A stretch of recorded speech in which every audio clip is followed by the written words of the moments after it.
Anthony Hartwig here with another Columbiana girls basketball player profile. We're joined by sophomore Anna Clemmer. Anna, thank you so much for taking the time to be with us today. Thanks for having me. You got it. So let's just first start about coming into this program. You're one of the younger players on the team, but you stepped into a big role this year and you found a lot of success really quick. What's it been like to just kind of, find a role and take it? It was a lot at first, just coming in because this is the first year that I've played varsity even really. Like I played a little bit last year, but not much, and my team has really just helped me kind of adapt and embrace the role that has been kind of presented to me. And yeah, I see a lot of confidence that comes out of you, the way you play. I mean, you don't look like a girl that hadn't played varsity before this year. Where did you get that confidence from? I think I just try and even if I'm not confident, I try and like exude it, so then I am confident, if that makes sense. I think it just like it comes from trusting my ability and knowing that have the capabilities. This is a team in Columbiana that has had a lot of success over the last decade. This is a very good Columbiana girls basketball program. Talk about what it's like to step into it and how much you've looked forward to being a part of this varsity team even before you were in high school. I'm sure you watched these players as a middle schooler looking up to them. So what's it mean to you to finally be on this varsity floor? I love this team so much. I did look forward to it a lot, even like when I was younger. I was very excited to play high school for the varsity team, but I love the whole team so much, and I think that especially this year with how we're doing, and I just think it's just a great opportunity, and I just love playing. When I get the stat book for Columbiana after every game, I'm shocked by like every night it's someone different. There's so many players on this team that can hurt you offensively. What's it like to be a part of a group like that where there's not the pressure for you to go out and score 15 every night? Like if you have an off night, someone else is gonna step up and vice versa. What's it like to be on a team like that? It's just a great environment because we all know that we'll pick up the slack for each other, so it's not like any one person is feeling that, like you said. And I just think we just trust each other so much, and because we're all scoring, we can all pass the ball and we all share the ball really well. And then I know one of the underrated parts of this team is defense. Let's talk about how much you guys take pride in the defense you play and how much it really helps the offensive side. I mean, you force a lot of turnovers and get easy buckets on the other end. Yes, our defense tends to create our offense. So like Evie Rapp and Ava and Megan, they're all very good on the ball defenders, and then me and Ellie are more like off the ball, like help defense defenders. And I think that it all just comes together really nicely, like you said, to create those easy points on offense. I know Coach Chrisman has set up a culture that has let it be really easy to step into the new role that you have. Talk about the culture he has and what he means to this team and what it's been like to be coached by him. Coach Prison's a great coach, and I think the whole team would agree with me on that. We all love his coaching. He's a great, like, we love him. But he always tells us to buy in and sell out, and I think that that just really reflects the culture of our program as a whole. What I love about Coach Crispin on the couple of games this year that have been really close and you guys have won in dramatic fashion, you'll look at the way he's responding to that. Like he's as into this game as you guys are. What's it like? Have you ever seen his reactions? And then when you do see his reactions, that kind of stuff, what does that do for this team to know like Coach is in it with us? I think it's just very encouraging, and it just makes us feel like we truly are a team. I think it brings us all together, and it just makes us want to win so much more, even if it's just if not for ourselves, for him. You talked about earlier how much this team trusts each other, and that doesn't come from just showing up to practice and showing up to games. You have to do a lot of stuff off the court and hang out with each other off the court. What are some team bonding exercises that you've really enjoyed with this program? I really enjoyed after one of the JV only games, we all went out to Bellaria and had lunch, and that was really fun. I enjoyed that. And then let's also talk about the summer where you've kind of made a huge stride from one year to the other.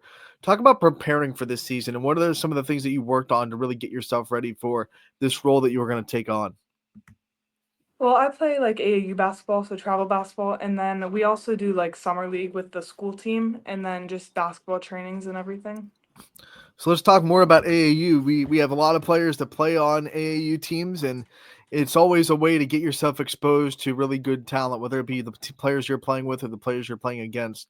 What has that done for you as a basketball player to kind of play with and against some of the best talent that the state and the area has to offer?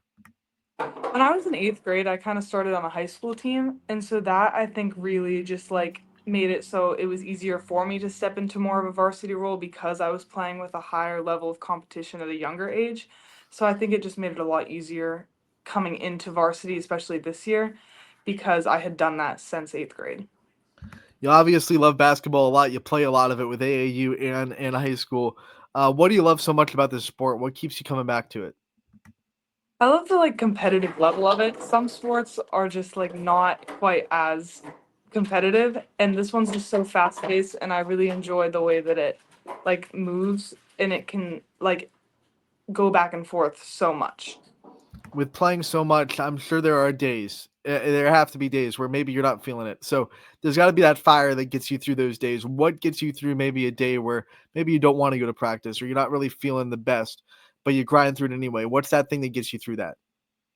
I think what sort of gets me through is remembering that like everyone else is at practice too. Like our opponents are at practice, my teammates are at practice. Like I need to be there for my teammates and I need to be there so we are continuing to get better and not just our opponents.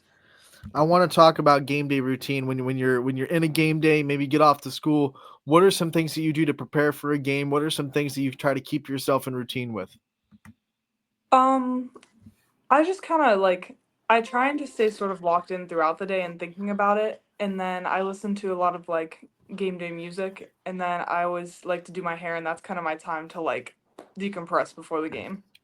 Do you have any superstitions that you keep to when you're playing? Not really. I just kind of play. So the hair doesn't have to be the exact same every day. You're not one of those. No, I do a lot of different ones. Like I do fun braids and stuff. I like it. What are some things that get you hyped up? What's some music, some playlists that get you really in that mental zone? I have like a couple of different basketball playlists. I have one that I made for this year. I make one every year, but just different things every year. It always kind of just depends on the mood when I'm making it. Is there one song that like hits the playlist every year that you know like this is one song I have that will always get me hyped up no matter what the situation is? Yeah, Headlines by Drake. Perfect. Drake is like the most popular Yeah. artist that we ask athletes. It must be something in the water here in Northeast Ohio. Everyone loves Drake for hype up music. When you think about being in that Clipper gym, every gym feels like home to people for a reason. But I feel like Columbiana has its own personality when you step in that gym. What makes it feel like home to you when you're playing home games? There's just something about the environment of it. Like we have a hype video that plays before every game. That always gets me really excited for the game. And then like there's this one song that the scores table always plays right before the jump ball that like just reminds me of like even like in 8th grade like hearing it when we would go to jump. And it's just like the environment of it and the people there make it feel very like nostalgic. The other thing about playing in Columbiana is you guys get some of the best community support in the area. I mean, people come out to your games to watch what you guys are doing. What does that mean to you to have the community back you and to have fans in the stands that are emotionally invested in what you guys are doing?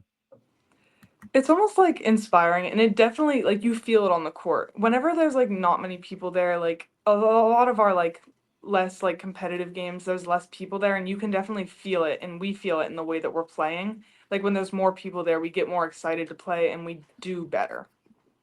Earlier we talked about how you looked up to these varsity players when you were in middle school and you wanted to be on this team so bad, but now the shoes on the other foot where people are looking up to you. There are girls that are looking up to you saying, I want to be in her shoes one day. What's that like for you seeing these little girls at the games watching you guys and knowing that you were in their shoes once before? It's a weird moment, definitely, because I was there not even like 4 years ago thinking like, oh, I want to be them. But I don't know. It's weird. It's nice. What kind of advice do you give to maybe a sixth grader that comes up and says, I'm playing basketball, I want to get to the varsity level? What kind of things do you give them of like nuggets to keep moving forward? I think just practice your hardest and definitely be coachable because if you're not coachable, then a coach isn't going to want to play you. We have to talk about schoolwork too. You're a student athlete. Student comes first in that word for a reason. So let's talk about sophomore year in the classroom. What's it been like to transition from freshman to sophomore year? It's definitely a lot. I'm taking a lot harder classes this year because this year I'm in double block, which is algebra 2 and pre-calc combined. So it's a lot, especially with that class. And I just it's a lot of it's a lot of work in comparison to last year, a lot more homework. Do you think the transition from freshman to sophomore year in the classroom was even harder than going from eighth grade to high school? I would think so, just because in 8th grade I took algebra, and so then like I was kind of used to what a high school class was like before that. What are some of your favorite classes? Some of the things that you really like studying and you think you're pretty good at? I really like math. That is my favorite subject, and then I also like history. Those are my two favorite probably. And then I never like to word it least favorite because I don't want to throw shade on teachers out there. But what's the one that you really got to work at? It gives you trouble. You really got to grind to get those good grades. I think that English is probably my worst one, just because I writing's not my favorite thing, but I do love my English teacher. She's the best. Well, that's good. At least you got a good teacher in that class, right? We want to end this player profile the same way we end all of them, Anna. We want to give you the time to take the limelight off yourself a little bit and shine on the people in your life that support you, that are there for you. So I want to give you the time to send out some thank yous and shout outs to the people in your life that you think really deserve it. I just want to thank my teammates first because they pick me up every game and they have pretty much gotten me where I am this season, and they're just the best. And my dad for always helping me with sorry, words. My dad for always coaching me in basketball in our driveway since I was a kid, and then Chrisman because he's the best coach that I could ask for. English, right? English Yeah. words. Anna, thank you so much for taking the time to join us today. We appreciate it. We appreciate your time, and we look forward to watching you the rest of the season. We can't wait to see what it has in store. Good luck the rest of the way, and we'll talk to you again real soon. Thank you so much.